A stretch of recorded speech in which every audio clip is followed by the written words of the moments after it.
కరుంగలి మాల ధరించి ఎటువంటి నియమాలు పాటించాలి? ముఖ్యంగా 2 పాయింట్లు చెప్తాను, ఇవి మాత్రం ఖచ్చితంగా పాటించాలి. ఇది వేసుకున్న తర్వాత నాన్ వెజ్ మాత్రం తినకూడదు, అది అధర్మం.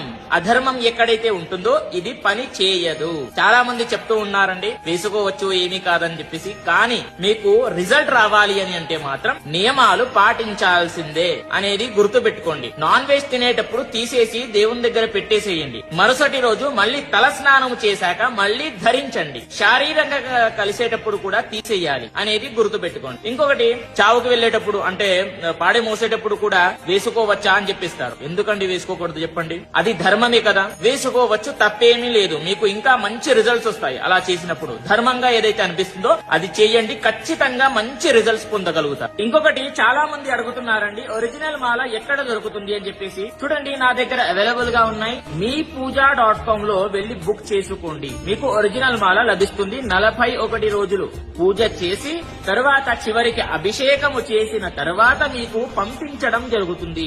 బుక్ చేసుకోవాలి అని అనుకుంటే meepuja.com గూగుల్లో సెర్చ్ చేస్తే కనిపిస్తుంది. అదే విధంగా నా బయోలో కూడా లింక్ ఉంటుంది. అక్కడికి వెళ్లి కొంచెం చూస్తే మీకు meepuja.com లో చూస్తే కొంచెం సెర్చ్ చేస్తే మీకు దొరుకుతుంది. అక్కడ బుక్ చేసుకోండి. క్యాష్ ఆన్ డెలివరీ ఉంటుంది, గుర్తు పెట్టుకోండి. ప్రతి ఒక్కరికి కూడా తెలియజేయండి. స్వస్తి, సర్వే జనాః సుఖినో భవంతు.